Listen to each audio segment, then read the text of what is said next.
Bonjour à tous. Nous allons entamer cette nouvelle conférence sur le VAP Event. Il y a beaucoup de monde, ça fait très plaisir. Nous allons parler des volets réglementation de la TPD et de tout ce qui se passe au niveau de la loi de santé, enfin tout ce qui se passe, de certains points qui se passent au niveau de la loi de santé, et essayer de répondre à des questions qui sont récurrentes notamment pour les commerçants et les vapoteurs en général. Donc sur le plateau, il y a donc Jean Moiroux, qui est président de la FIVAP, Patricia Kovacevic, qui est donc chef du département juridique et conformité chez Nicopure Labs, et également membre du bureau du VTA, donc c'est le Vapor Technology Association. Et puis maître Émeric d'Alençon, quel barreau de Paris, qui est donc spécialiste du droit du travail. Alors on va tout de suite commencer avec une question qui est vraiment sur toutes les lèvres aujourd'hui, sur tout ce qui se passe à l'international et notamment les histoires qu'il y a au Québec avec les interdictions de vapoter dans les shops. Donc on va essayer de répondre à ça. Donc où en est-on? Je vais tout de suite vous donner la parole. Vous avez donc, vous, étudié la loi de santé. Qu'est-ce que vous pouvez nous dire par rapport à ça? Oui, alors effectivement aujourd'hui on est dans une situation particulière puisque la loi santé du mois de janvier 2016 a voté un nouvel article prônant une interdiction du vapotage sur les lieux de transport collectif fermés et les lieux de travail fermés et couverts. Donc dit comme ça, je dirais c'est un peu inquiétant, hein, parce que les lieux de travail fermés et couverts, vos shops, enfin vos commerces sont des lieux de travail fermés et couverts. Moi je suis un peu plutôt rassurant aujourd'hui, c'est que certes la loi paraît générale comme ça, mais on attend des décrets d'application. C'est pour ça qu'on est dans une situation particulière, c'est que la loi a certes été votée en janvier, mais pour qu'elle soit pleinement applicable, on attend des décrets, et le gouvernement va devoir préciser cette interdiction. Et comme on en discutait tout à l'heure... Pour refaire l'historique, ouais. Au départ, la loi, elle était écrite avec certaines dispositions concernant la vape. Alors, en fait, le gouvernement, donc, qui est à l'origine de la loi santé, est arrivé avec un projet de loi qui était différent. Je ne sais pas si vous avez suivi dans le détail les débats. Son projet, c'était une interdiction, mais avec une obligation de créer des espaces. Donc des espaces réservés à la vape. Les députés ont eu un réflexe, bon, on peut les comprendre, c'est des chefs d'entreprise, ils ont dit on ne veut pas de nouvelles obligations. Donc, au cours des débats, cette obligation de créer des espaces différents a sauté. Mais pour moi, ça ne remet pas en cause une chose, c'est que le gouvernement a dans la tête un avis extrêmement important du Conseil d'État de 2013, d'octobre 2013. Et le Conseil d'État, qui avait été sollicité par le gouvernement à cette époque, on n'était pas encore dans la loi santé, hein. Le gouvernement s'interrogeait juste, est-ce que je peux prendre une loi ou réglementer la vape? Et qu'est-ce qu'a dit le Conseil d'État? Il a dit une interdiction générale sur soit les lieux de travail ou soit les modes de transport, elle serait juridiquement contestable.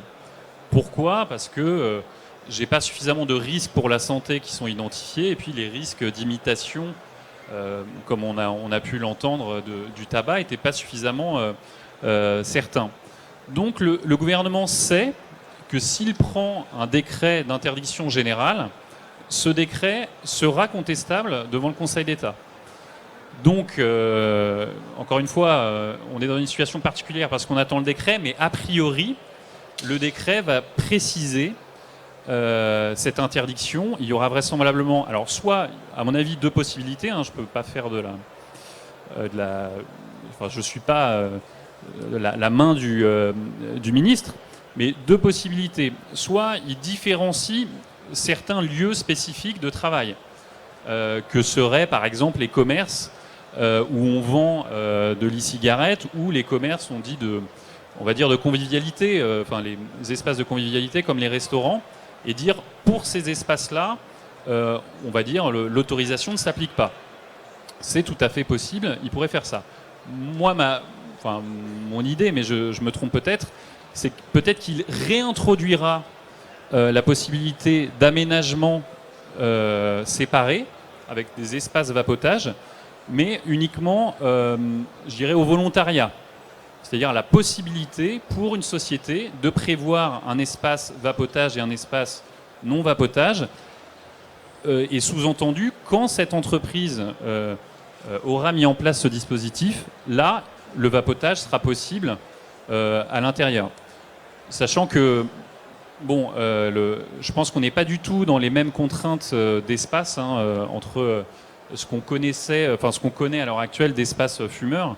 Dans l'esprit du gouvernement, encore une fois, quand il a présenté son projet de loi, c'était vraiment uniquement des espaces avec une signalétique.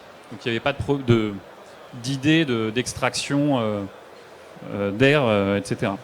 Mais donc, je vous invite, de toute façon, vous suivez, je pense, cette actualité, mais le décret, je crois, est annoncé pour la fin du mois, donc ça va vraiment... Alors justement, pour rentrer dans le concret, on a compris hier sur d'autres sujets que, donc, notamment au niveau de la FIVAP, vous êtes en discussion, clairement, avec le gouvernement pour dessiner toutes les modalités d'application de cette loi. Où on en est, clairement, sur ce sujet-là? Concernant les professionnels, le risque principal, évidemment, c'est qu'on puisse plus avoir le droit de vapoter dans les boutiques. Ça, c'est la grande crainte. C'est ce qui s'est passé au Québec. C'est une situation, bien évidemment, contre-productive qui ne permet pas vraiment de travailler, de développer les produits de la vape et donc de sortir les gens du tabagisme. Les récents contacts qu'on a eus avec le ministère de la Santé nous éclairent un peu sur la formule un peu empoulée, un peu ubuesque de cette phrase qui est difficile à interpréter. Mais au final, ce qu'on a compris, c'est qu'il tenait compte de cet avis du Conseil d'État et la phrase est complexe pour cette raison. Et les détails qu'on a pu obtenir et qui semblent être à cette date la vision du ministère de la Santé sur l'application concrète de cette loi de santé et de la thématique de l'interdiction de vapoter dans les lieux publics, c'est que les établissements qui reçoivent du public, comme les cafés, les restaurants, les gares, les quais des trains, sont des lieux où il sera peut-être possible de vapoter. Voilà, c'est dans cette idée-là. Concernant les magasins, ce sont des établissements qui accueillent du public. Donc, a priori, le risque semble pas si élevé que ça, que la vape soit interdite dans les magasins. Ce qui est concerné, c'est les espaces de bureaux. Les espaces de bureaux collectifs, donc ce ne sont pas des lieux qui accueillent du public au sens le grand public, sont les salariés de l'entreprise, c'est un statut différent. À partir de 2 personnes dans un bureau, il est plus possible de vapoter. Quand bien même ces 2 personnes sont d'accord et sont des vapoteurs, c'est plus possible. Par contre, un bureau privatif où on est seul, là on n'est plus sous le coup de la loi, on pourrait vapoter. L'idée c'est bien évidemment on aborde la question avec bon sens. Il est possible de faire des règles autrement qu'en passant par la loi, ne serait-ce qu'un règlement intérieur.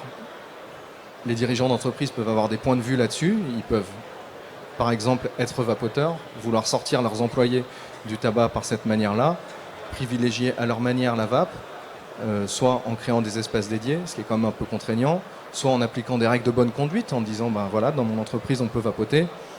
Il suffit juste d'avoir un matériel qui n'est pas trop démonstratif, de souffler la vapeur vers le bas, etc. Il y a plein de façons d'aborder la question. Aujourd'hui, ce qu'il apparaît et ce qui est positif, c'est que cette phrase complexe laisse de la place et que l'interdiction de vapoter dans tous les lieux publics ne semble pas très applicable au regard de cet avis du Conseil d'État. Donc c'est vraiment cet avis du Conseil d'État qui aujourd'hui traîne et qui a amené le gouvernement à un moment donné dans le projet de loi de santé à amener ces espaces privatifs. Ça a sauté par les députés, mais finalement ils se retrouvent à quand même devoir le respecter parce que ça ne tiendra pas. C'est bien ça, c'est clair. Oui, et en fait le gouvernement récupère un peu la patate chaude. Il avait connaissance au moment de la présentation du projet de loi de cet avis du Conseil d'État qui lui dit quand on restreint une liberté qui est celle de vapoter, il faut avoir un motif légitime. et il ne faut pas que cette interdiction soit disproportionnée. Et le Conseil d'État a dit, pour faire ça, pour réglementer le vapotage, il faut avoir une interdiction limitée à des espaces. Bon, les députés, encore une fois, l'ont fait sauter pour les motifs plutôt réglementaires, pour ne pas en rajouter. Mais voilà, le problème se déplace sur le gouvernement. Et donc, vraisemblablement, alors c'est les infos de la FIVAP, c'est peut-être plutôt de traiter d'une manière spécifique certains espaces qui accueillent du public. Et ça, le gouvernement peut tout à fait le faire. Et c'est ce qu'on disait tout à l'heure. Hein. Si le gouvernement ne le fait pas, c'est-à-dire s'il confirmait je dirais une interdiction générale du vapotage, le décret serait extrêmement contestable et il pourrait être annulé devant le Conseil d'État. Donc je crois que le gouvernement est très conscient de ce risque juridique s'il prenait une interdiction générale. Et est-ce que une attaque au Conseil d'État serait suspensive ? Alors non, parce que ça serait un recours pour excès de pouvoir, donc elle ne serait pas suspensive. Et ça peut prendre combien de temps, juste en termes de procédure ? Alors effectivement, ça prend plusieurs mois, ça dépend de la charge du Conseil d'État, mais c'est vrai qu'il faut au moins 3-4 mois au minimum pour avoir une décision. D'accord, donc encore une fois, Jean, le sujet est quand même abordé dans les discussions. Est-ce que se dessine clairement quelque chose, un statut juridique spécifique pour la vape, pour les shops ? Moi, j'ai très peur d'être désavoué par les textes qui seront publiés. Je peux juste évoquer mon ressenti suite à un rendez-vous. Donc on est dans une situation, je dirais, relationnelle. Voilà, on en a discuté en gros. Mais voilà, ce qui a été clairement décrit, parce qu'on a quand même interpellé les personnes qu'on a vues du ministère de la Santé là-dessus, ce qui a été décrit, explicité, c'était qu'on pouvait vapoter dans une gare, sur le quai d'une gare, dans un bar, dans un restaurant, à moins que ça soit interdit par un règlement intérieur, ou les personnes qui sont à côté de nous en train de manger et que ça pourrait déranger évidemment. Mais par contre que ça concernait principalement les espaces de bureaux qui n'accueillent pas du public, donc collectifs. Voilà. Oui, non mais je dirais ce sentiment est assez logique puisque le gouvernement, encore une fois, a derrière la tête cet avis du Conseil d'État et s'il prenait une mesure d'interdiction générale, il sait que c'est la voie à la contestation. Donc c'est quand même des gens un peu en principe sérieux. Donc ce serait plutôt une bonne nouvelle. Voilà, on peut à mon avis être rassurant. Mais... Bon, très bien, c'est une bonne nouvelle. Patricia, par rapport à ce sujet-là, du vapotage dans les lieux publics, dans les shops, ça va peut-être être compliqué de faire le tour des États-Unis, parce que je crois qu'au niveau des États, les législations peuvent être différentes, mais on en est où aux États-Unis, justement, par rapport à la situation du Québec, qui est ubuesque. Comment ça se passe aux États-Unis ? Je dois commencer par remercier aux organisateurs du Vapevent de m'avoir invité de nouveau. Et j'espère que vous avez eu de bonnes affaires dans les 2 jours du salon du vapotage. Donc aux États-Unis, on doit se souvenir donc dès 2009, le Congrès américain a conféré à la FDA, l'Agence fédérale de l'alimentation et des médicaments, l'autorité sur les produits du tabac. Selon la définition, alors les cigarettes électroniques et produits de vapotage, ils vont être produits du tabac. Ils ne le sont pas encore parce que la FDA doit passer une réglementation dans les jours prochains, chaque jour, peut-être même aujourd'hui. Sur les cigarettes électroniques. Quand même, la FDA n'est pas autorisée d'interdire le vapotage dans les places publiques. Donc ça reste d'une manière locale de 50 États des États-Unis et aussi des municipalités.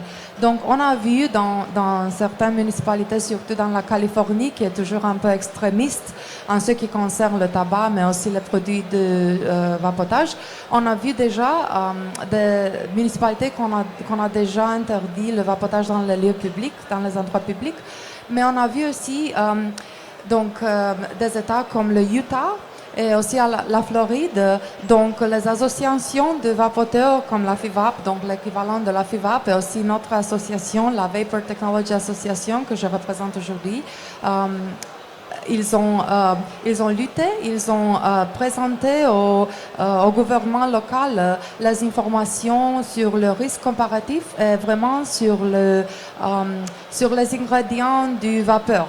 parce que ce que Maître d'Alençon avait mentionné avant, c'est une question de risque comparatif de la recherche sur ces produits. Et en effet, maintenant, il y a beaucoup de recherches qui peuvent démontrer qu'en effet, le vapeur, ce n'est pas nocif pour la santé. Il y a 2 semaines avant ce voyage, j'ai été à Chicago où s'est tenue la conférence annuelle internationale de la Société de la recherche sur tabac et nicotine. Et en effet, il y en avait des gens de la FDA, mais aussi des autorités locales du gouvernement de l'État de Iowa et des autres États. Et en effet, ils tous comprennent qu'il y a une différence entre le produit de vapotage et le produit du tabac.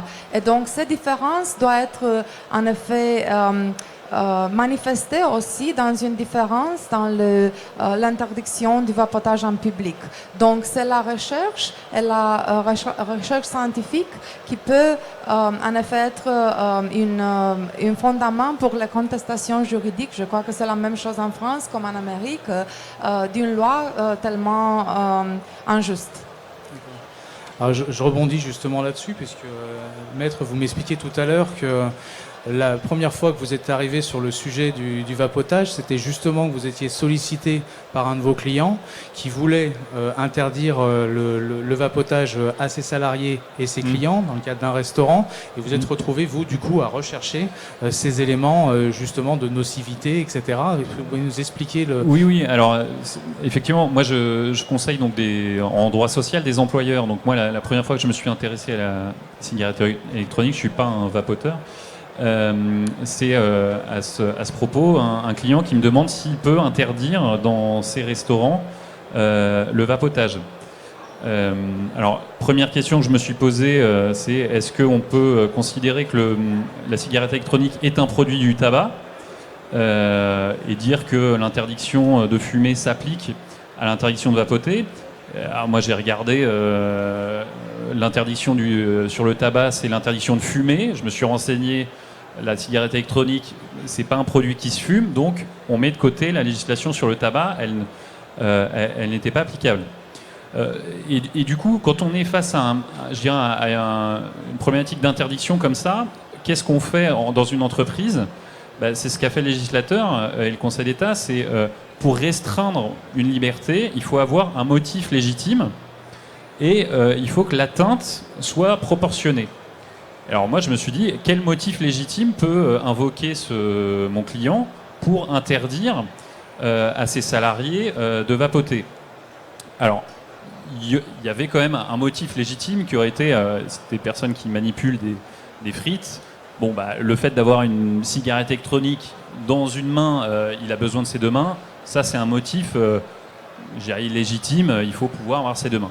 Mais ensuite, je me suis posé la question, sur un emploi de bureau, quel est le motif légitime que peut invoquer un employeur? J'ai regardé effectivement, est-ce qu'il y a des dangers pour la santé? Parce que il y a une position de l'INRS à l'époque qui était extrêmement alarmiste sur la cigarette électronique en disant tout employeur peut interdire la cigarette électronique en raison du principe de précaution. Le principe de précaution, c'est pas quelque chose de très juridique. Il faut pouvoir démontrer des dangers pour la santé des salariés. Or, moi, je cherchais ce que je trouvais sur Internet. J'ai pas trouvé de motif de santé. Donc, j'ai répondu à mon client, écoutez, sauf pour les motifs de manipulation, vous n'avez pas de motif de santé que vous pouvez invoquer pour interdire à vos salariés de vapoter. Donc, ce raisonnement-là, c'est exactement le raisonnement que le Conseil d'État a tenu en 2013 et que le gouvernement va tenir, j'espère. C'est qu'il ne peut pas faire une interdiction générale en l'absence de données scientifiques, et c'est là où je reviens sur ce que vous indiquez, en l'absence de données scientifiques qui démontrent que la vape est dangereuse, ou il y avait un deuxième motif, j'en ai parlé tout à l'heure, le motif d'imitation, qui là non plus n'est pas démontré. Donc voilà, c'est juste un principe, mais ça c'est les Américains, on aurait beaucoup à apprendre d'eux, c'est un principe de liberté. Pour restreindre une liberté, il faut un motif un peu sérieux. Et on voit bien quand on se penche dans un cas concret comme ça sur les métiers, les usages, les gens qui utilisent les produits de la vape en entreprise pour se sortir du tabac, que c'est un sujet de société en fait. et que le débat doit se créer autour de ça. C'est ce qu'on est en train de faire aujourd'hui. C'est ce qui se passe de façon plutôt constructive depuis le début sur ce sujet-là, en tout cas. Et de notre côté, les professionnels ont vraiment hâte d'avoir les conclusions et le décret d'application de la loi de santé. J'ai une question, s'il vous plaît, à vous, Maître D'Alençon. Donc, est-ce que les vapoteurs et les commerçants de la vape, est-ce qu'ils peuvent faire quelque chose avant que cette loi devienne finale? Est-ce qu'il y a encore du temps de faire un mouvement, une initiative, ou comme ça un référendum, pour présenter les données scientifiques et toutes les autres informations que le Conseil de l'État aurait besoin de finaliser cette loi? Est-ce que vous pouvez suggérer une telle façon de s'organiser, peut-être avec FIVAP ou bien même comme commerçant? Alors là, je vais parler en fait pour la FIVAP parce que je crois qu'on est vraiment dans le moment où malheureusement, en tout cas, il n'y a plus grand chose à faire et je crois que c'est la FIVAP qui l'a fait, de rencontrer les personnes du ministère qui donc doivent rédiger ce décret. Donc je crois que c'est ce que vous avez fait. Pour le coup, ce qu'ils nous ont dit n'a pas été du tout un point d'achoppement. Voilà. La façon dont ils se sont saisis de la problématique a vraiment été, je pense, découle de l'avis du Conseil d'État en fait. Donc pour le coup, il n'y a pas eu de négociation de notre côté. Oui. On leur a juste demandé comment est-ce qu'on doit interpréter cette phrase pour détromper, pour essayer de se dire est-ce que potentiellement on ne pourra pas interdire le vapotage dans les boutiques spécialisées. C'était ça la thématique principale. Pour le coup, la réponse a été celle que j'ai formulée tout à l'heure, c'est-à-dire une interdiction dans les lieux de travail qui n'accueillent pas du public collectif. Mais voilà, pour répondre à votre question, je crois que c'est vraiment, on est au bout du processus. Là, le décret va paraître et faut juste espérer qu'on n'ait pas de mauvaises surprises, mais je crois qu'il n'y a plus grand-chose à faire avant la parution. Un sujet qui est lié à cette notion de l'employeur et de ses salariés, que l'on voit tourner dans les réseaux, des discussions entre les vapoteurs. Certains vapoteurs, et puis pas que des vapoteurs, les professionnels, etc., se disent si un employeur vient à interdire de façon unilatérale à certains de ses salariés de vapoter, il les renvoie sur le trottoir. Et quelque part, il les renvoie à la cigarette. Vous, en termes de responsabilité justement de l'employeur, de la santé de ses salariés, qu'est-ce que vous pensez de cette notion-là? Est-ce que c'est attaquable par des salariés? Est-ce que des salariés pourraient tout à fait se retourner contre leur employeur en disant moi j'ai arrêté de fumer, vous m'avez renvoyé sur le trottoir et finalement j'ai repris à fumer? Alors, c'était un problème qu'avait vu le législateur au moment du projet de loi. Et je pense que les professionnels de la vape aussi, c'était un argument à utiliser. C'est dire, c'est paradoxal de vouloir mettre ensemble des personnes qui essayent d'arrêter de fumer ou qui ont arrêté de fumer avec les fumeurs. Maintenant, voilà, on verra le décret, mais le principe de ces emplacements n'a pas été des emplacements séparés, n'a pas été retenu par le législateur. Je crois quand même pas à une action en responsabilité d'un salarié qui aurait été contraint d'une certaine manière de vaper à côté de fumeurs. Tout simplement parce que c'est le législateur là qui a interdit la vape sur les lieux collectifs de travail. Donc c'est pas l'employeur. Donc non, je crois pas trop à une action responsabilité. C'est vrai que c'est effectivement dommage d'un point de vue de santé publique que le législateur ait choisi et renoncé à séparer les fumeurs et les vapoteurs, mais à mon avis, c'est pas la responsabilité de l'employeur. Ça n'empêche pas les dynamiques sociales et sociologiques qui se passent au travail. Les tolérances et les usages, c'est quand même des dimensions qui sont largement partagées dans notre quotidien. Et je ne veux pas parler de transgression ou de désobéissance, mais pour le coup, j'imagine qu'il y aura plein de situations où les gens pourront vapoter au travail au final. Oui, je pense que même dans l'esprit initial de mettre des emplacements vapotage ou non-vapotage, c'était pas du tout dans l'esprit actuel des emplacements fumeurs avec une notion de débit d'extraction. C'était d'isoler un peu, mais sans sans, je dirais, frontières vraiment fermées. Donc on va voir dans la pratique, je pense, ça va être un plus cool, j'espère en tout cas, que l'interdiction de fumer. Et du coup, pour aller encore un tout petit peu plus loin par rapport à ça, en imaginant qu'il y a un statut spécifique, un cadre juridique, qui notamment s'appliquerait aux boutiques, est-ce que pour les boutiques, par rapport à leurs propres salariés, est-ce que ça engendrerait des lignes spécifiques dans les contrats de travail qui spécifieraient justement qu'ils sont dans un environnement où on peut vaper? Il y a aussi des gens qui disent « mais moi ça me dérange, on ne sait pas ce que ça peut devenir ». Il y a des... Alors, bien que ça serait souvent des vapoteurs, c'est souvent des vapoteurs, mais si vous voulez, le salarié qui se réveillerait quelques années après en prenant conscience qu'il est salarié d'un commerce qui vend des cigarettes électroniques, voilà, mais vous savez comment ça se passe, c'est pas très crédible de dire qu'il se rend compte que voilà, tout d'un coup on vapote. S'il y a une, encore une fois, si le décret, par exemple, comme vous le disiez, dit dans les lieux où on reçoit du public, l'interdiction ne s'applique pas. Il est protégé de fait. Voilà, l'employeur, enfin le commerce est protégé. Il n'y a pas de. Non, pour moi, il n'y a pas de. Alors après, nous, on a des avis divers et variés selon les régions de France, les villes de France, au niveau de la médecine du travail. Donc là, tout dépend de la personnalité du médecin du travail. Les choses sont bien organisées dans les boutiques. Les gens savent évidemment qu'ils travaillent dans une boutique de cigarettes électroniques. Et on a certains médecins du travail qui se prononcent de façon très négative sur la vape, qui disent que le contexte de travail est ensuquant pour les poumons, etc., qui désapprouvent le métier. Mais pour le coup, je crois que là, il n'y a pas grand-chose à faire. Il faut accepter que ça soit un endroit où on vapote, c'est normal. C'est le seul endroit où on doit pouvoir vapoter à tout prix parce qu'il faut bien faire essayer les produits aux clients. Donc. Il y a aussi la question des laboratoires, du développement des nouveaux produits de vapotage, comme chez nous, par exemple, chez Allo6, Nicopure Labs en Amérique. On a une équipe qui développe les nouveaux produits et normalement, on doit les essayer. En effet, moi, j'ai aussi volontarié d'essayer les nouveaux produits, normalement sans nicotine, parce que je ne vape pas. Mais quand même, ça serait le même. Comment est-ce qu'on peut interdire dans un département qui, en effet, c'est le but de ce département de créer de nouveaux produits? Comment est-ce qu'on peut interdire de les utiliser? Parce que c'est le seul moyen d'expérimenter avec des goûts nouveaux, des densités nouvelles et tout ça. À date, il faut ouvrir un bar à côté, ou aller au café d'à côté, ou aller dans un magasin. Ouais.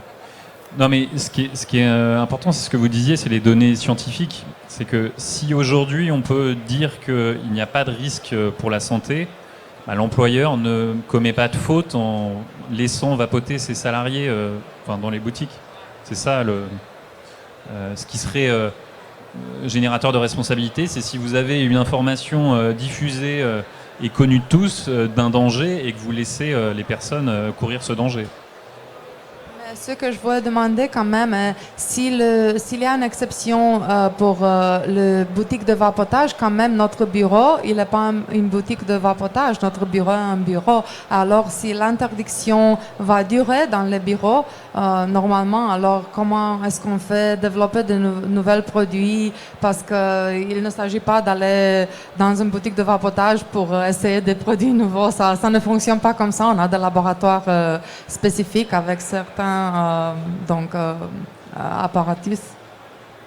Oui, alors moi, à mon sens, il y aura, mais c'est ce dont vous parliez, il y aura peut-être une exception propre, ça j'en sais rien, mais il y aura surtout une exception pour les bureaux individuels en fait. Et c'est à mon avis là-dessus, peut-être qu'on peut se baser, c'est que l'interdiction vise les espaces collectifs et ce qui le gouvernement semble penser derrière ce collectif, c'est qu'un bureau individuel, donc à une personne, n'est pas couvert par l'interdiction.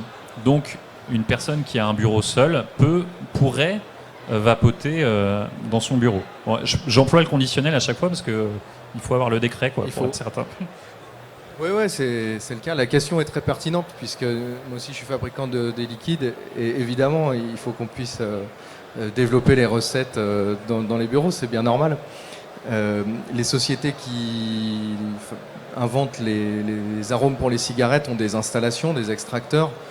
Ça serait évidemment illégitime qu'on soit soumis aux mêmes obligations.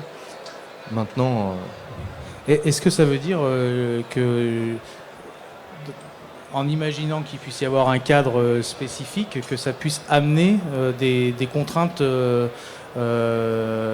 supplémentaires, justement, pour les espaces de vente, extraction d'air, etc. je pense qu'on va trop loin dans la question à 10 jours de la publication du décret. On est vraiment en train d'explorer toutes les pistes les plus extrêmes. Dans tous les cas, voilà, il faut bien vivre sa vie, il faut bien travailler. Il n'y a pas un policier derrière chacun de nous, donc on va continuer comme ça. Bon, pour résumer sur ce sujet, on va dire que rien n'est sûr aujourd'hui, mais par contre les éléments d'information vont tomber rapidement et sont plutôt... Aujourd'hui, le sentiment est plutôt optimiste, on va dire, par rapport à ça. Donc ça, c'est plutôt une bonne nouvelle quand même. On va enchaîner sur les autres aspects sur les aspects de la TPD, puisque dans la loi de santé, il y a plusieurs choses. Le vapotage en lieu public, c'est un élément qui est purement français, hein, c'est ça. Et la TPD, c'est donc la transposition de cette directive européenne avec certains points qui pareil, posent question à tout le monde. Donc, Jean, si tu peux nous faire un petit peu une liste des points les principaux par rapport à l'application de la TPD et nous expliquer où ça va. De tête, oui, donc cette directive date d'il y a quelques années et la résultante d'un lobbying intensif des industries du tabac, de la pharma, etc.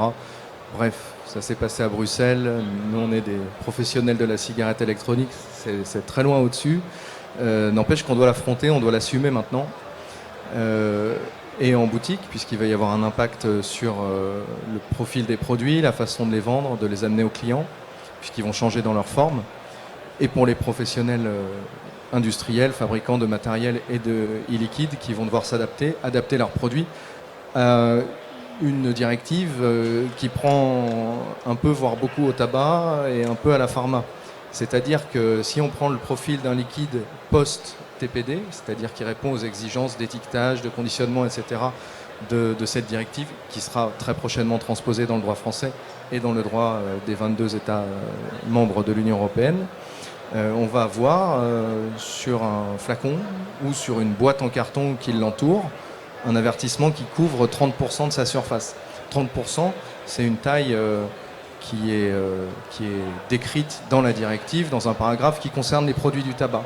Et quand on évoque cet avertissement appliqué aux produits de la vape, c'est simple, dans la directive, il y a juste un petit renvoi qui dit « voir l'article au-dessus qui traite des cigarettes ». Pour le coup, la ligne droite, elle est clairement tracée, c'est une exigence du tabac. Par contre, on ne va pas s'arrêter là. Il faut mettre une notice avec, comme dans les médicaments. Il faut mettre un leaflet, le mot anglais, un dépliant en français. Donc on a vraiment un produit qui au final est à la croisée des chemins. Et nous au milieu de tout ça, on se fait les fervents avocats d'un moyen de réduction des risques, d'une innovation de rupture. Je pense que vous êtes tous au fait des avantages de la vape par rapport à la cigarette de tabac. Et on trinque et on doit appliquer des règles qui sont issues de deux univers qui ne sont pas ceux de notre produit. Pour être très concret, là tu parles de 30% de messages d'avertissement Ouais. sur le produit. C'est quoi le message ? Alors le message, c'est au choix des États membres. C'est soit la nicotine, ce produit contient de la nicotine, une substance hautement addictive, soit ce produit contient de la nicotine, une substance hautement addictive et ne doit pas être consommé par des non-fumeurs. Au choix des États membres. Version longue ou version courte. Alors après, selon les pays d'Europe, on a plusieurs langues. Donc on va avoir en Belgique, par exemple, 3 langues nationales. Donc il faut faire ça 3 fois sur les flacons, adapter les emballages à chaque pays. C'est un vrai plaisir. Et puis sans compter que pour contenir le petit manuel, c'est difficile de mettre tout ça sur une bouteille parce qu'elle fait 10 millilitres la bouteille. Attention, hein, on ne peut plus avoir les bouteilles de 20 millilitres, 30 millilitres, 50 millilitres qui sont bien pratiques pour les clients qui aiment bien avoir pas 10 bouteilles dans chaque poche, hein, juste une, c'est pratique. Non, c'est 10 millilitres. C'est beaucoup de plastique, donc forcément, ça fait beaucoup de déchets. Et puis, il faut mettre une boîte en carton autour pour que le leaflet puisse être à côté de la bouteille au moment de l'acte de vente. Pour le coup, je ne sais pas quel est le volume de production du liquide en France. Ça doit être peut-être pas, 200 millions de bouteilles. Je dis ça vraiment à la louche. Ça fait 200 millions de boîtes en carton, 200 dépliants qui vont partir à la poubelle, hein, attention. Ça va faire un paquet de forêts. Ah bah oui, juste, Alors, donc ça c'est sûr, hein, c'est-à-dire que le flacon de 10 millilitres, si tu veux, ça c'est Sébastien, maximum, et la notice... les 10 millilitres, c'est pour les liquides nicotinés. C'est simple, c'est le format de mise sur le marché d'un liquide nicotiné doit être dans des contenants de 10 millilitres ou dans des cartouches pré-remplies ou des réservoirs qui contiennent... Où là on parle liquide. de 2 millilitres On pour parle les de 2 cartouches millilitres. On scellées. parle du format de mise sur le marché des liquides nicotinés. Hein. C'est dans le paragraphe qui concerne ça. Donc pour le coup, ça va faire des milliers de boîtes. Alors on a essayé avec la FIVAP de se mobiliser pour éviter le ridicule de cette situation. On va mettre de notices sur un liquide, on met déjà une étiquette, on travaille la taille des caractères pour que ça soit lisible, intelligible par les clients. On avait entendu parler d'une notice éventuellement électronique. Notice électronique, c'est une bonne idée ça. On est arrivé il y a 2 ans et demi avec cette idée auprès de l'INC, l'Institut national de la communication, de la consommation. On était bien reçus et on s'est dit, ben voilà, on va faire une notice dématérialisée. On va rédiger ça bien, et puis on va pouvoir faire une passerelle avec la traçabilité, les rappels des produits, les allergènes. Comme ça sera lisible pour le client. Tout le monde a un smartphone aujourd'hui. Il suffit de mettre un joli flash code. Tac, on flash, on arrive sur une page web. Ça veut dire que s'il y a un rappel de produit, il suffit que de notre côté, on la mette à jour. Et boum, c'est pratique. C'est sharp, c'est 2016, voilà, c'est 21e siècle. On a les dépliants, on s'en fout aujourd'hui. On en est où par rapport à cette proposition ? Je crois que c'est mort. En fait, ça... On a réussi à l'inclure dans le texte normatif, parce qu'on est aussi un peu à l'origine du travail de normalisation sur les liquides. On a détourné, voilà, c'est comme ça, c'est la guerre, on a détourné un peu ce concept, on a créé le dépliant électronique. On s'est dit, le terme sera peut-être repris, il y aura peut-être quelqu'un à l'étage politique qui aura un peu de courage et qui s'émancipera de cette structuration très monolithique de la construction des lois. Et qui dira, bah ouais, c'est une bonne idée, franchement, c'est connecté, ça convient aux clients, puis ça fait moins de déchets. Oui, c'est une catastrophe écologique. Là. Mais a priori, ça va pas passer. Donc on va devoir mettre une boîte en carton et une notice. Donc on fait notre deuil, on essaye de trouver des solutions techniques créatives pour que ça soit quand même joli, que ça nous coûte pas trop cher. Pas trop de temps aussi en fabrication, parce que bon, ça s'appelle une étuyeuse, hein, une machine pour mettre des bouteilles dans des boîtes en carton, c'est un gros truc, et puis il faut prendre des palettes de papier, il faut personnaliser les boîtes aussi selon les pays. Ça, c'est des investissements qui sont lourds et qui sont inutiles. Ça fait mal au cœur. Est-ce que justement par rapport aux États-Unis, on entend souvent que les produits américains ne sont pas forcément justement à certaines normes pour être importés en France en termes d'étiquetage, etc. Donc est-ce qu'il y a déjà des contraintes de normes, d'étiquetage, de notification sur les produits américains ? Comment vont s'adapter les Américains pour leurs produits, pour importer leurs produits en France ? Donc, vraiment, avant d'adresser ça, j'aimerais dire quelques paroles sur l'emballage en ce qui concerne l'Angleterre, le Royaume-Uni, parce que ce que vous avez dit, c'est très, très intéressant. En effet, dans le Royaume-Uni, ils ont compris que parfois, les gens ne vendent pas les bouteilles dans un emballage de carton, mais seulement la bouteille. Et alors, en effet, en Royaume-Uni, ils ont clarifié que si on a un emballage, les notifications doivent être sur l'emballage et aussi sur la bouteille. Si on n'a pas d'emballage, alors seulement sur la bouteille. Mais ça se pose la question si la loi dit que ça doit être 30% de la surface plus grande d'un emballage qui est normalement carré, rectangulaire. Si on a une bouteille qui est ronde, cylindrique, alors qu'est-ce qu'on peut faire? C'est 30% de quoi? Alors ça devient encore plus difficile d'interpréter, surtout parce que les autorités ne donnent pas un modèle de bouteille ou bien une explication. Donc, sans doute, on va faire des erreurs, sans doute. Et on va voir ça après novembre, parce que jusqu'en novembre, normalement, on peut encore importer les produits. En ce qui concerne les États-Unis, la FDA n'a pas encore passé la réglementation, mais cette réglementation, même s'il a un paragraphe sur la notification sur la nicotine, alors l'avertissement sur la nicotine, ça peut être contesté. Je suis sûre que ça serait contesté parce que la modalité dont la FDA a choisi de passer cette réglementation, selon nous et selon des autres, c'est pas toujours conformé à la loi administrative. Donc, on va voir les contestations, ce qu'ils disent, mais en effet, je crois qu'en Amérique, ça durera encore quelques peut-être années avant d'avoir une finalité avec la loi de la FDA. Mais par contre, c'est les États individuels comme la Californie qui ont imposé des autres avertissements en ce qui concerne des lois spécifiques de la Californie. Donc, par exemple, en Californie, il y a une loi qui demande qu'on ait un avertissement pour la nicotine déjà sur nos produits, et aussi maintenant, ils cherchent un avertissement pour la formaldéhyde. Donc, une fois que la loi de la FDA, la réglementation, va être adoptée, les États individuels, ils ne peuvent plus faire leur loi individuelle. La loi serait seulement au niveau fédéral, et c'est plus normal parce qu'autrement, conformer à les lois des 50 États, c'est impossible. Au fond, il y a une seule bouteille, on ne peut pas avoir 1000 avertissements dans la même bouteille. C'est intéressant ce qui s'est passé en Angleterre, parce qu'en Angleterre, comme vous savez, l'Angleterre, c'est le seul État du monde qui a déclaré publiquement qu'en effet, le vapotage est au 95% ou 95% plus ou bien moins dangereux que le fumet. Et le gouvernement de l'Angleterre semble de comprendre la différence grande qu'il y a entre vapotage et fumer.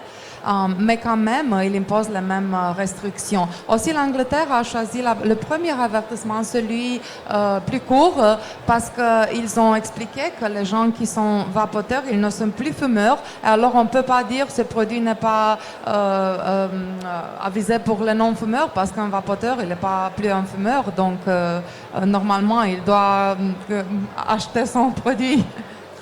Très concrètement, sur cette fameuse notice qui doit être un dépliant, il va y avoir quoi?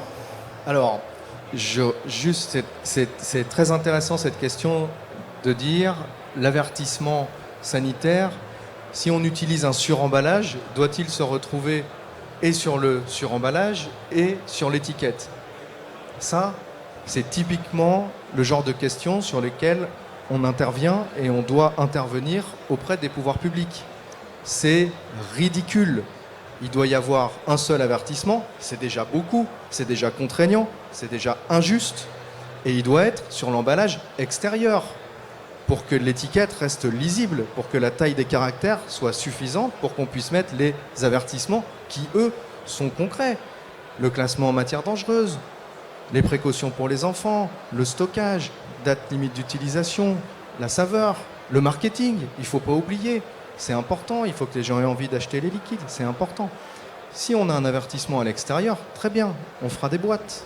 On mettra ça sur 30% et à l'intérieur, on gardera les mêmes étiquettes. Mais avoir un avertissement et sur l'emballage extérieur et sur l'étiquette, c'est ridicule. Là-dessus, on va intervenir auprès des pouvoirs publics pour que la France n'ait pas le même traitement que l'Angleterre. Concrètement, sur la notice, qu'est-ce qu'on doit mettre? On ne sait pas. Il n'y a pas de texte qui est fourni, il y a des grandes catégories qu'on doit faire apparaître, les populations à risque, donc peut-être les gens avec un historique cardiovasculaire, les femmes enceintes. On doit faire apparaître la liste précise des composants du liquide, les allergènes, les précautions d'emploi. Alors si on se fie à la classification CLP, le règlement REACH, qui régule l'étiquetage des matières dangereuses, donc le e-liquide car il contient de la nicotine, quand il contient de la nicotine, il faut mettre une combinaison de protection, des gants, se mettre sur un plan de travail propre, avec du papier absorbant, recouvert d'une protection en plastique. C'est vrai ce que je dis.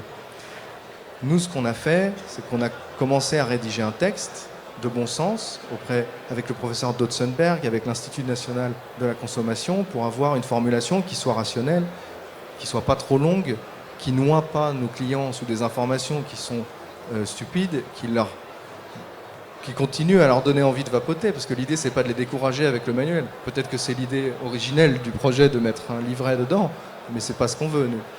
Ça, il va falloir le faire apparaître en plusieurs langues, parce qu'on va essayer d'imprimer qu'une seule notice pour tous les pays. On va mettre français, anglais, flamand, etc. C'est cet esprit que tu expliquais dans une vidéo qui est passée il y a quelques temps, c'est-à-dire que préférer au niveau des professionnels être acteur en disant nous on connaît les produits et ok il y a une réglementation qui arrive mais on propose de faire les choses comme ça en connaissance de cause de réglementation du produit plutôt que de laisser faire des gens qui finalement n'y Bien connaissent sûr. rien. On a la chance de pouvoir se saisir de cette thématique et d'y donner du bon sens parce qu'on est des experts de ce produit. On est les meilleurs experts de ce produit. C'est-à-dire que les gens qui font les lois, ils ne connaissent pas la réalité de la vape. Ils ne sont pas en boutique. Ils ne sont pas à visser des bouchons derrière une machine. Nous, on fait ça. On connaît. Et pour le coup, notre légitimité, elle a un temps, c'est une expertise, et elle s'arrête là où commence la santé. Et c'est pour ça qu'on compte développer ces éléments de texte avec des professionnels de santé. On a la chance d'avoir par exemple Bertrand Dotzenberg qui est à l'écoute, qui est prêt à nous aider à formuler ces précisions. Et c'est avec lui qu'on va notamment développer une proposition de notice. Comme la directive à cette date ne nous impose pas de formulation précise, je pense qu'il va être de la responsabilité des fabricants, notamment les fabricants d'e-liquide, mais aussi de matériel, de créer les premières versions de ce texte. On veut qu'il soit le mieux possible. On veut qu'il y ait du bon sens.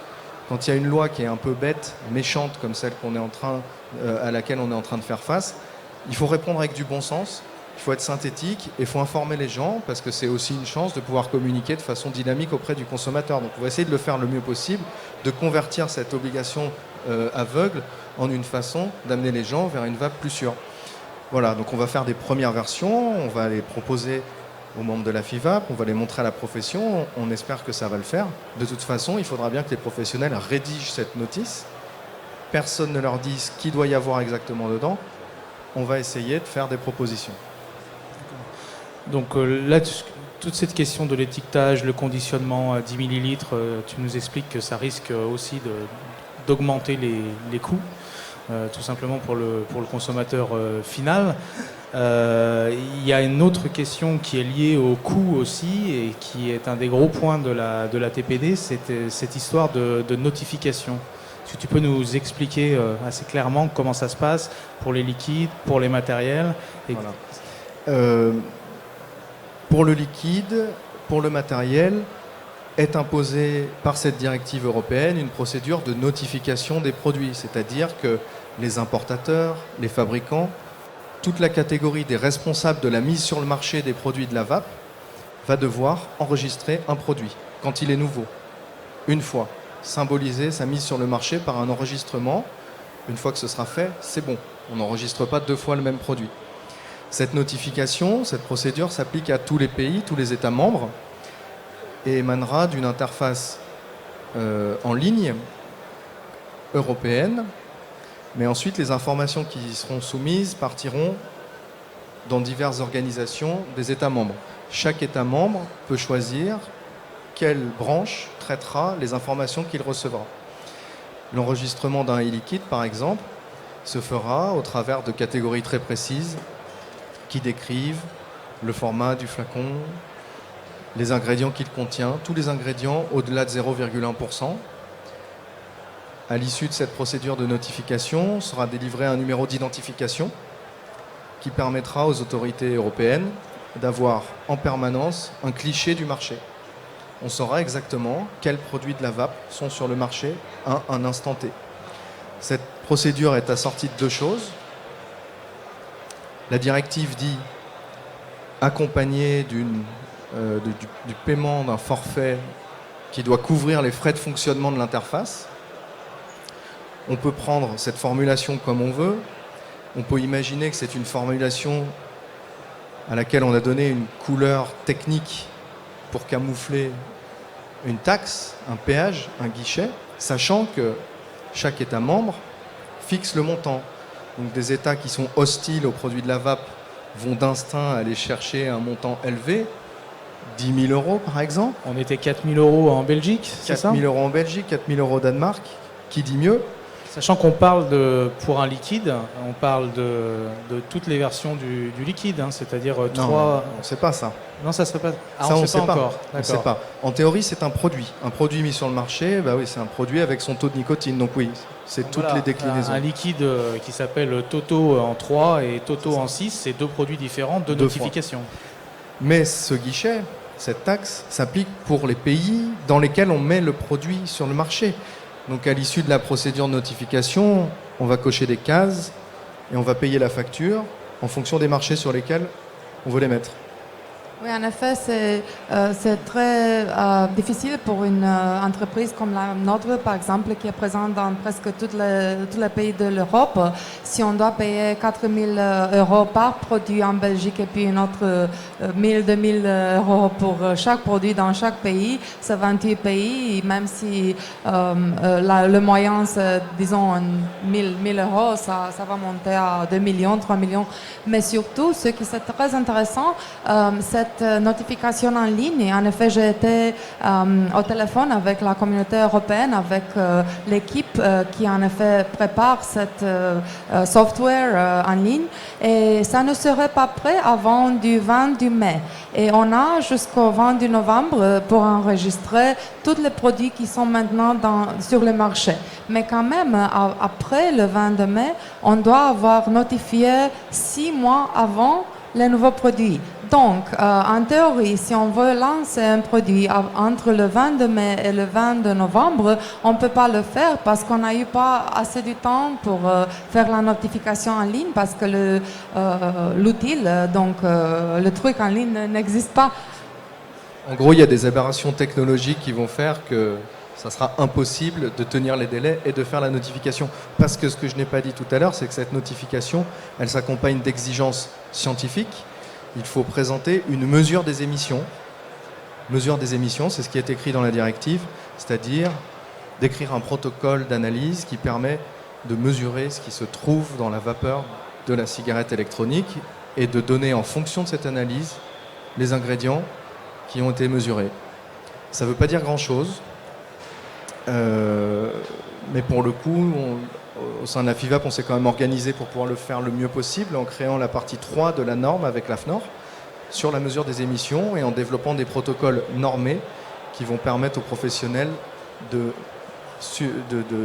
voilà, avec succès de répondre à cette procédure de notification. Répondre à cette exigence de déclaration sur les émissions. Quoi. Et les commerçants se posent souvent la question de savoir qu'est-ce qu'on va faire de nos stocks aujourd'hui, pendant combien de temps on va pouvoir vendre les produits que l'on a aujourd'hui, que ce soit sur les liquides, que ce soit sur les matériels.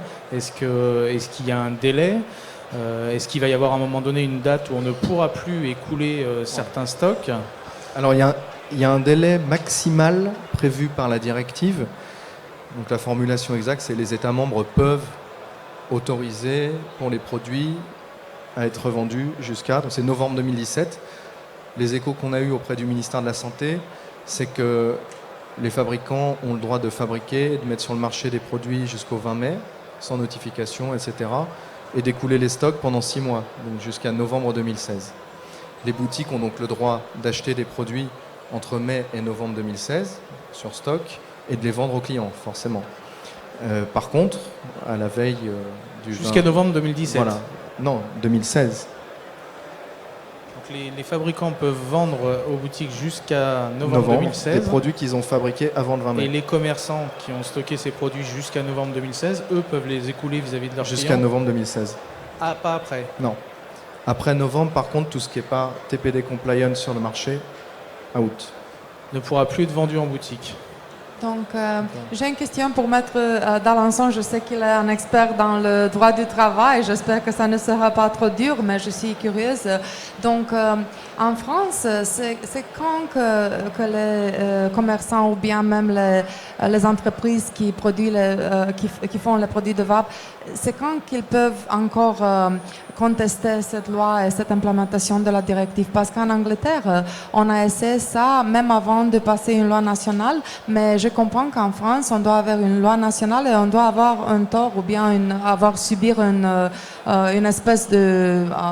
donc, pour pouvoir contester. Et est-ce que vous croyez que c'est encore possible de voir des contestations venant de la part des commerçants?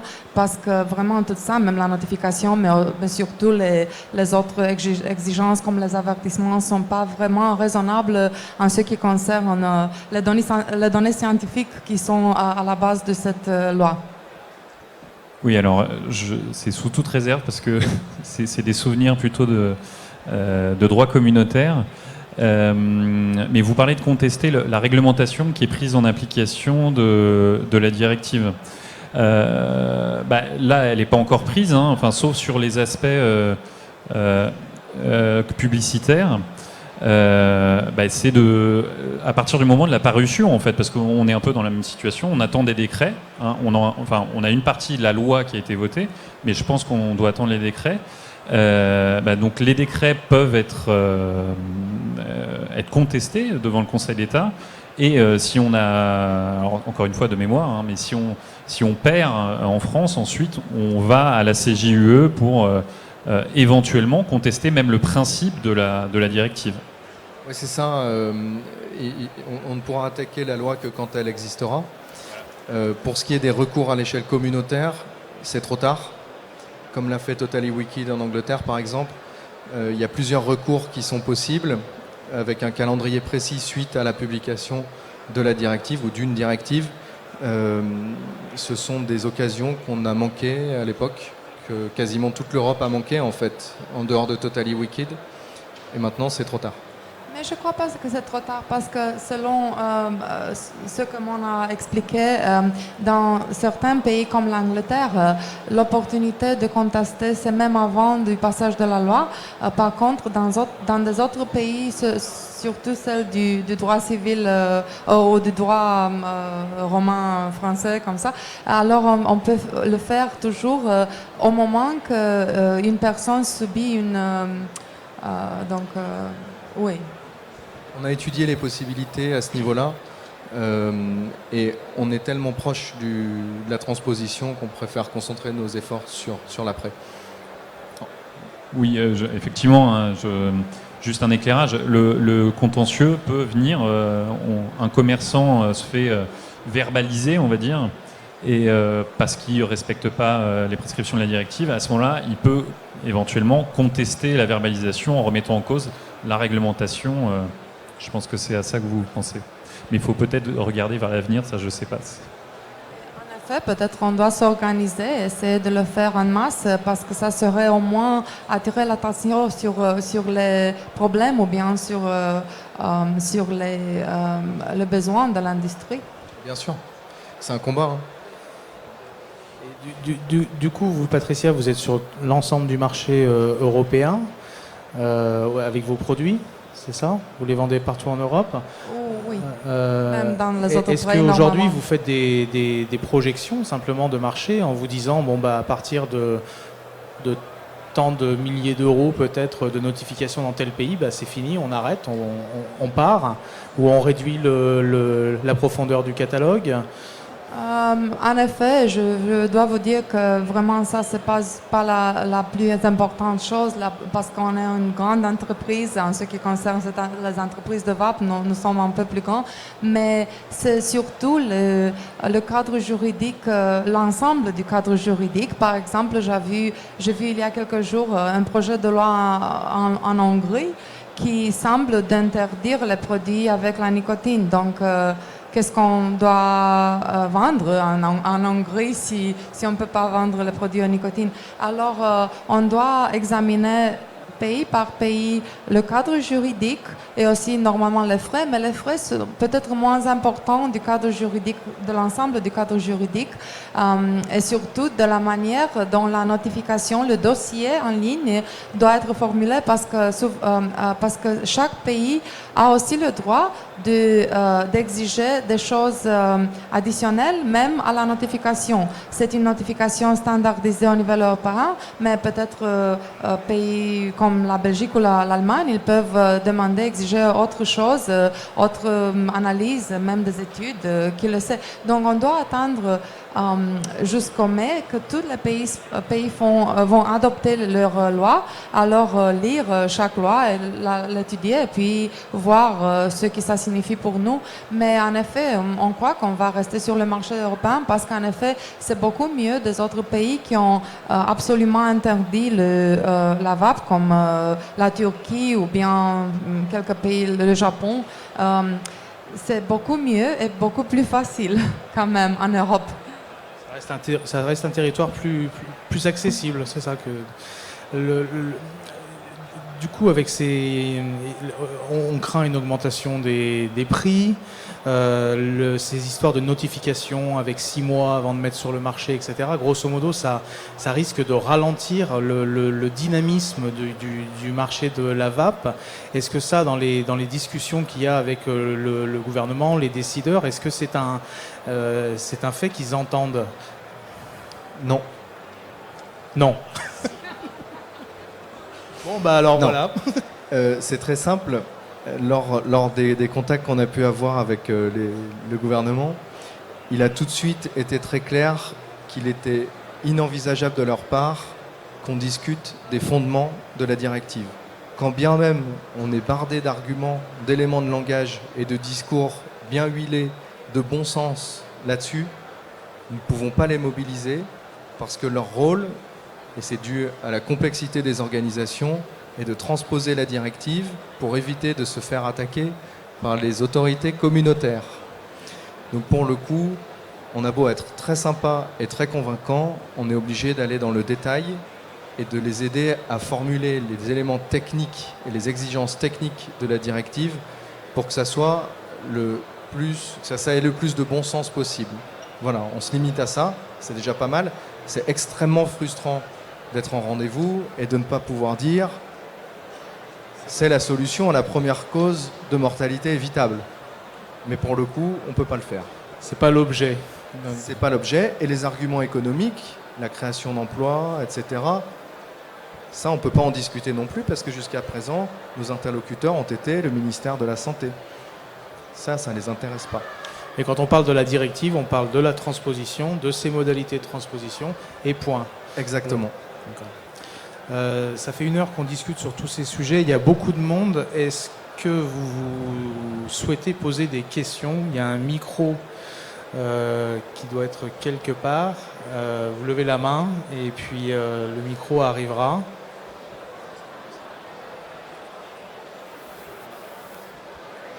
Je pensais qu'on avait jusqu'à 15h30. Finalement. Une question. Parce qu'il y a des questions.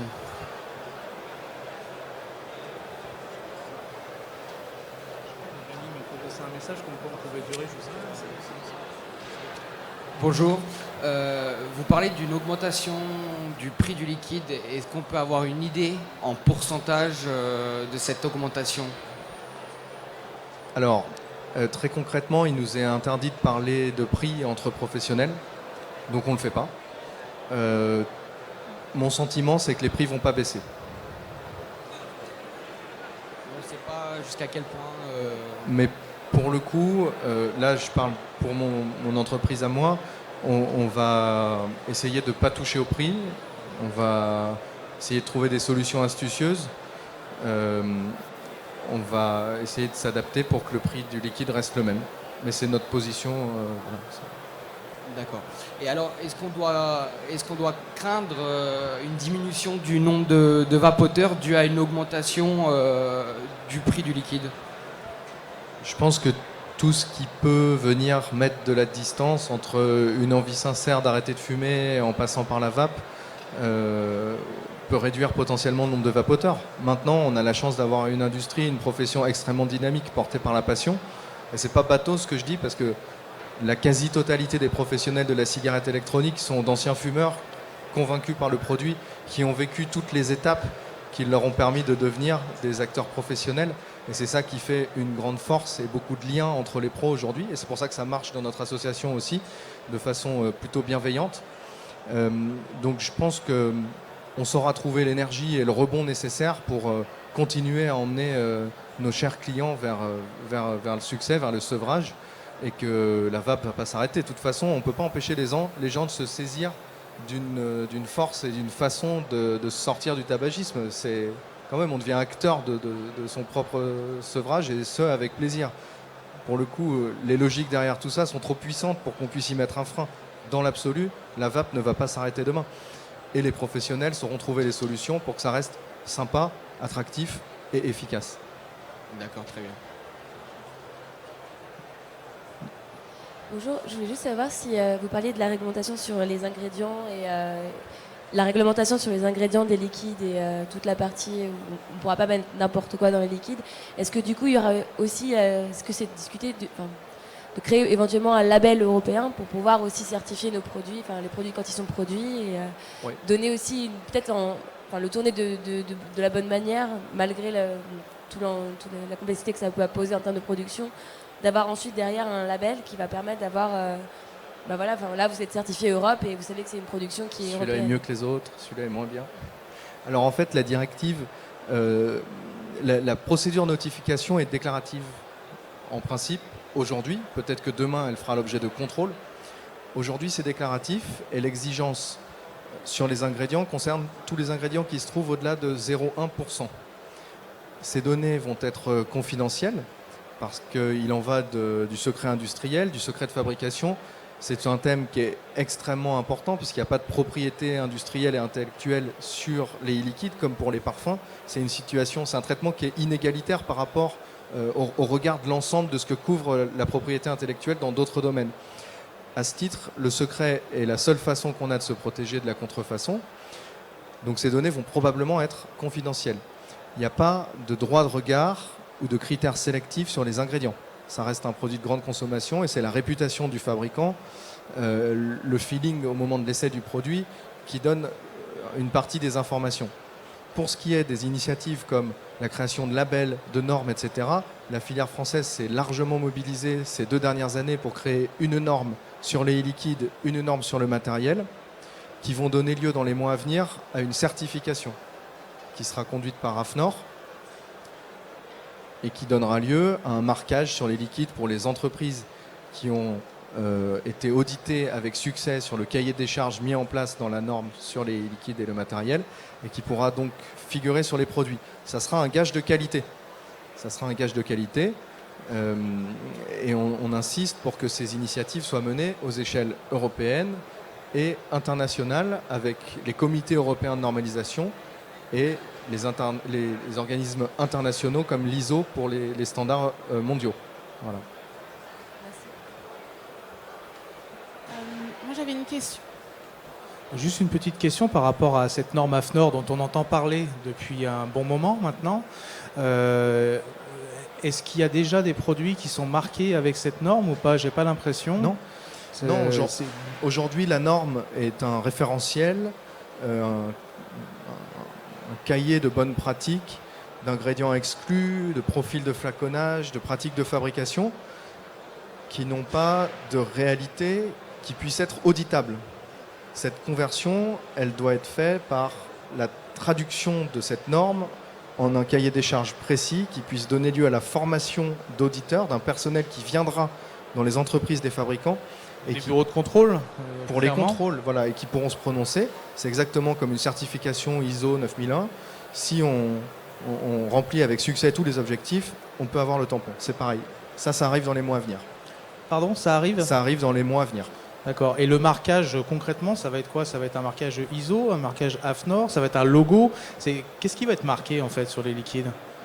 Il y aura soit une mention e-liquide certifiée par l'AFNOR, soit peut-être une mention e-liquide CE, NF, voilà, la marque NF, peut-être.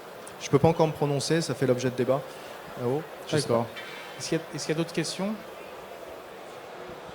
Oui, moi je voulais simplement avoir une précision concernant les produits qui ne contenaient pas de nicotine. Est-ce que ces produits sont exclus de la directive? Ils ne sont pas totalement exclus. Il y a encore un flou autour de ça. Pour le coup, l'essentiel des restrictions de la directive et donc de la transposition qui va en découler porte sur des liquides nicotinés. Et les obligations de marquage, d'étiquetage portent sur les liquides nicotinés, voire l'avertissement, ce liquide contient de la nicotine, une substance hautement addictive, c'est normal. Il est probable qu'ils doivent faire l'objet d'une notification aussi. Question en suspens. On verra.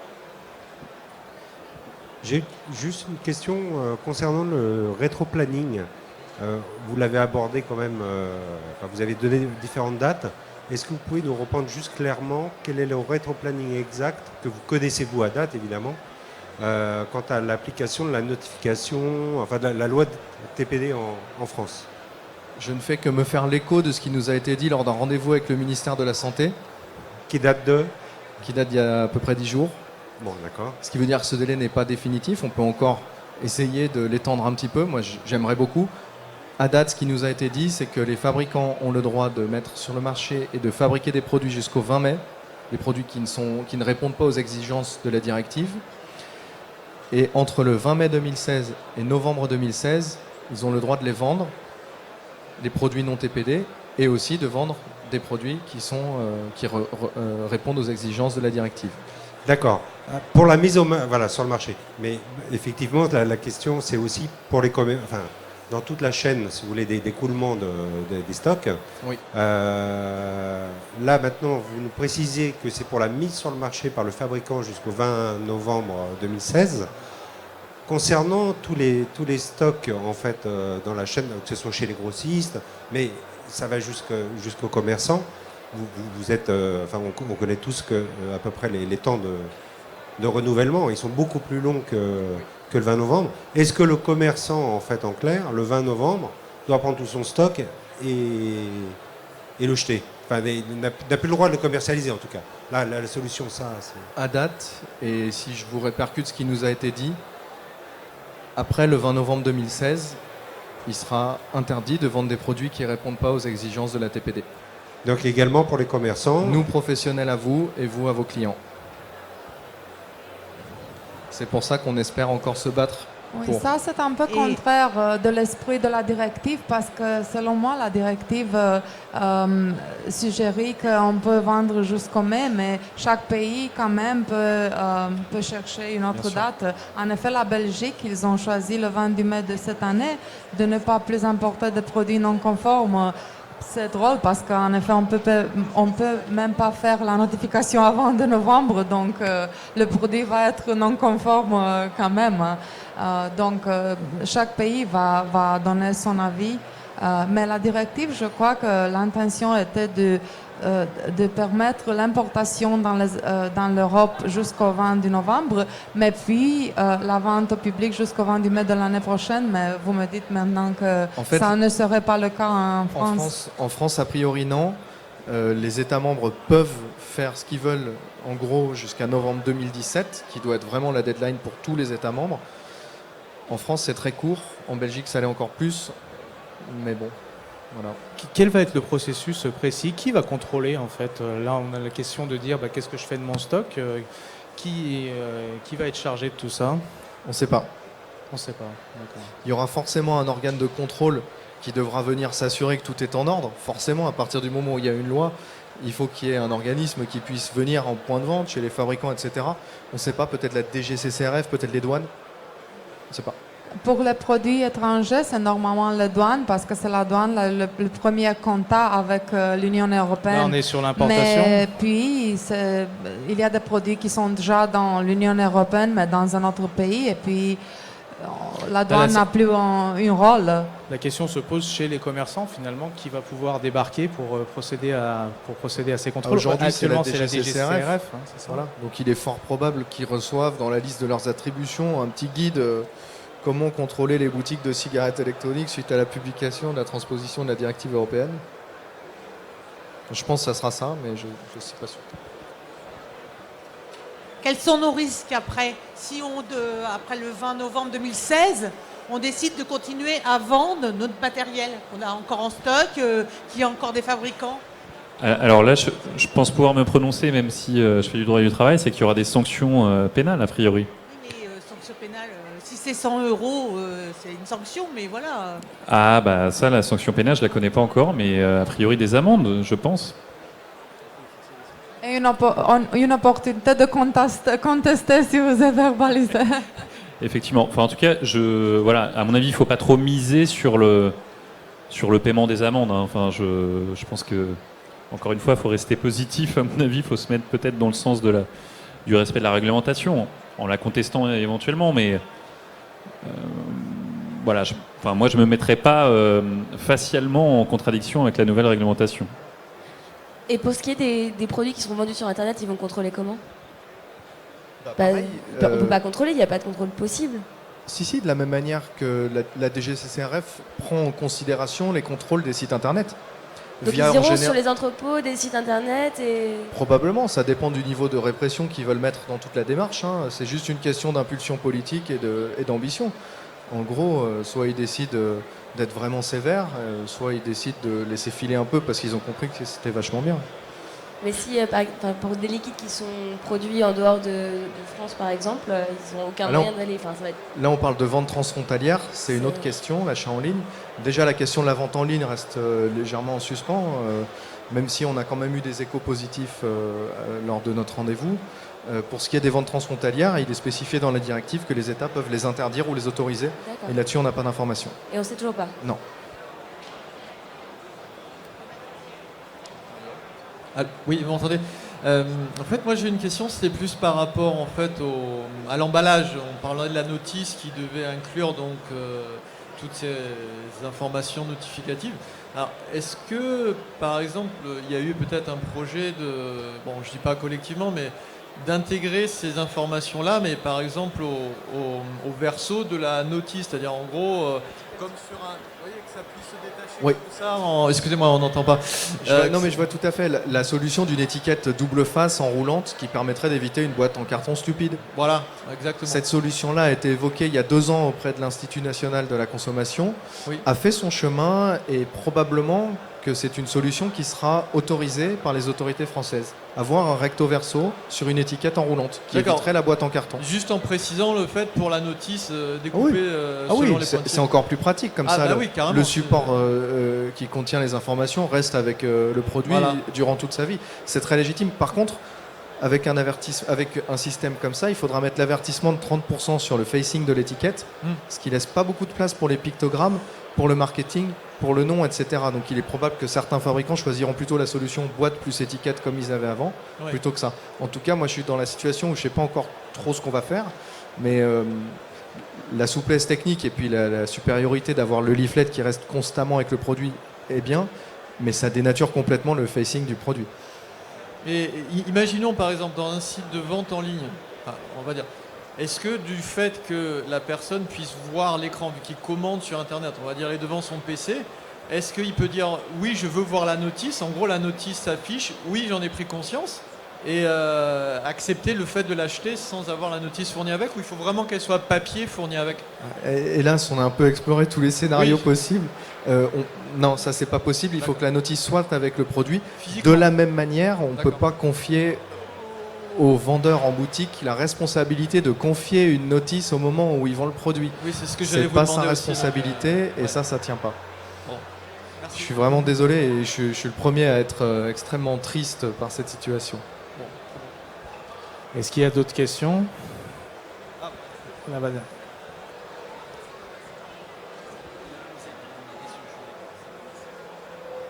Là, il y avait un monsieur qui a... Bonjour. On a beaucoup parlé des liquides, mais concernant plutôt les produits, les réservoirs d'EML, les réservoirs scellés, voire les batteries à régulateur de voltage, qu'est-ce qui est déjà acté et dont on est sûr que ça va être interdit? Et éventuellement, quelle marge de manœuvre il y a encore jusqu'au 20 mai à négocier? Alors, à date, rien n'est acté et rien n'est dit.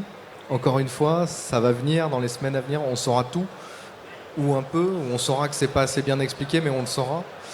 Pour l'instant, on se dirige vers des solutions où l'exigence de notification impose qu'on puisse mesurer les émissions.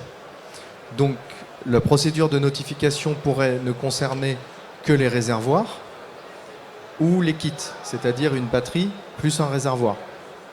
Pour les batteries seules, je ne vois pas très bien comment mesurer les émissions issues juste du fonctionnement d'une batterie. Donc pour les batteries seules, je pense que cette catégorie-là ne sera pas concernée par la procédure de notification. C'est en tout cas ce que les Anglais ont suggéré dans leur consultation récemment, ce qui est très pertinent d'ailleurs. Pour ce qui est des batteries à voltage variable, il y a quelques formulations un petit peu ambiguës, voire très ambiguës dans la directive, comme le concept de délivrance constante de nicotine, qui veut strictement rien dire. Pour le coup, les mesures se feront sur les batteries à voltage variable avec un voltage choisi pour les tests. Et on fera plusieurs tests et on mesurera le delta entre la mesure des émissions sur le premier, le deuxième, le troisième. Si ce delta est négligeable, on aura prouvé la délivrance constante de nicotine d'un équipement. Là-dessus, il n'y a pas de raison que les batteries à voltage variable soient interdites. Maintenant, En effet, j'ai vu la notification en ligne, au moins le projet qui existe dans ce moment. Et il y a des champs là-dedans, donc on doit décrire le dispositif, mais il n'y en a pas une notification de la batterie elle-même. C'est seulement, on doit soumettre dans la notification un dessin technique du dispositif. C'est ça. Et puis en ce qui concerne les émissions sont par force sûrement émissions du vapeur, pas du dispositif. Le dispositif sans vapeur n'émet pas rien.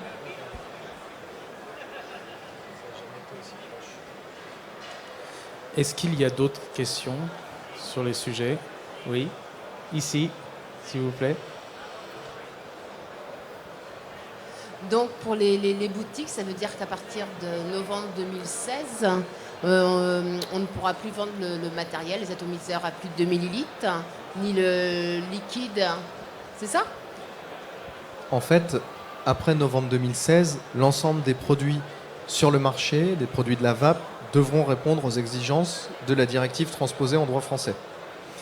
Pour le coup, ça voudra dire que les liquides nicotinés seront en 10 millilitres, probablement avec un carton, une notice, etc.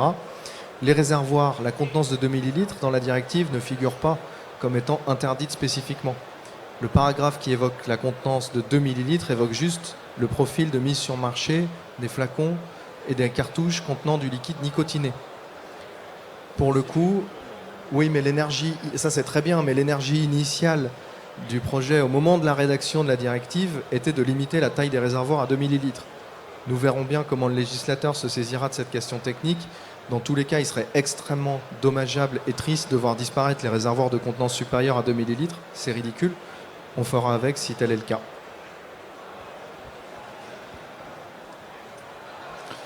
D'autres questions? Monsieur? Excusez-moi, oui, juste pour revenir au délai, la date annoncée pour le décret, c'est quand? Est-ce que vous l'avez? On ne sait pas. Ouais, vous n'avez pas de... Non, on sait que le décret est en cours de rédaction. Ouais. Maintenant, j'imagine que plus on avance dans la rédaction d'un tel projet de loi, plus on soulève des questions techniques qui rendent la progression difficile. Maintenant, voilà, je pense que ça sera dans tous les cas avant le 20 mai. Hein, c'est l'obligation réglementaire. Parce que tout à l'heure, vous me parliez pour vapoter sur les lieux publics, dans les lieux publics de la fin du mois. Mais apparemment, il y a deux volets, quoi. Il y a un volet France sur les lieux publics, un volet notification produit et commercialisation TPD. Alors, lui, suit un autre calendrier. Effectivement. Alors, je suis pas persuadé qu'ils vont prendre deux décrets différents. À mon avis, le décret bon, apparemment, ils vont peut-être tout mettre ensemble. Alors, moi, j'avais cru comprendre que c'était à la fin du mois qu'on devrait être fixé, mais vous devez avoir des informations. Non, mais vous devez avoir des informations plus précises. Pour le coup, il y a déjà des critères de la directive qui ont été abordés dans le projet de loi de santé, qui concernait notamment le paquet neutre. Donc pour le coup, il y a déjà des spécificités de la directive qui sont déjà dans le droit français et qui devront trouver leur application concrète dans un décret. Et pour le reste des éléments de la directive, il y aura soit tout qui sera mis dans le paquet du décret d'application de la loi de santé, soit peut-être un deuxième décret. Oui, ça sera forcément deux décrets, puisque il y a la loi de santé qui est une chose, et le décret va être fin du mois, et puis il y aura un décret pour l'application de la directive. C'est forcément deux choses différentes, c'est deux lois différentes. Alors en fait, ce qui est particulier, c'est qu'il y a une partie de la directive qui est reprise dans la loi santé, mais pas la totalité de la directive. Donc il y aura sûrement deux paquets en gros. Un premier décret, alors peut-être à la fin du mois, et un deuxième plus tard.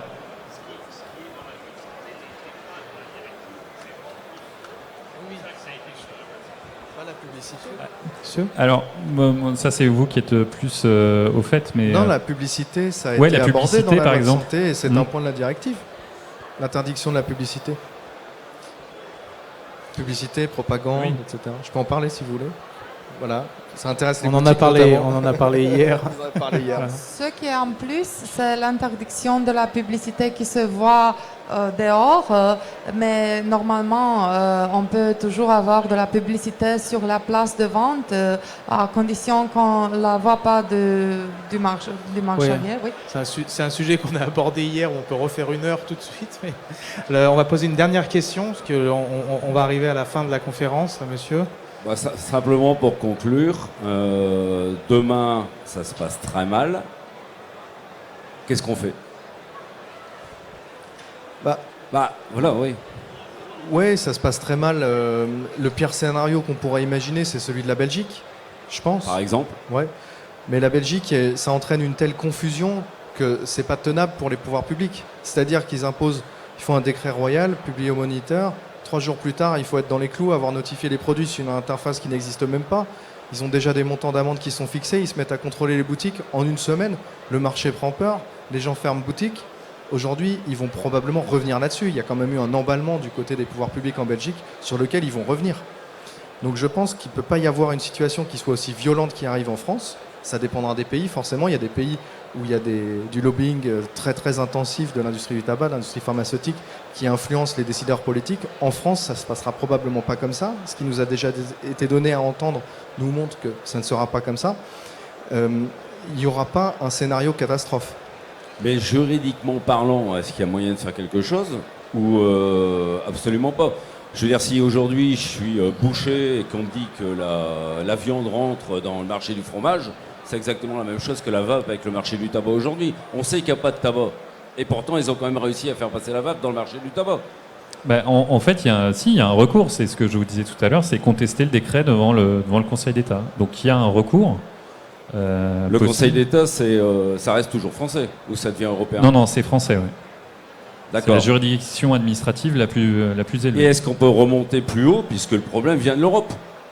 La France ne fait qu'appliquer une connerie que l'Europe nous a sortie. Oui, mais si vous voulez, c'est ce qu'on disait tout à l'heure, c'est par étapes. Il faut d'abord attaquer ce qui va vous concerner demain, c'est le décret.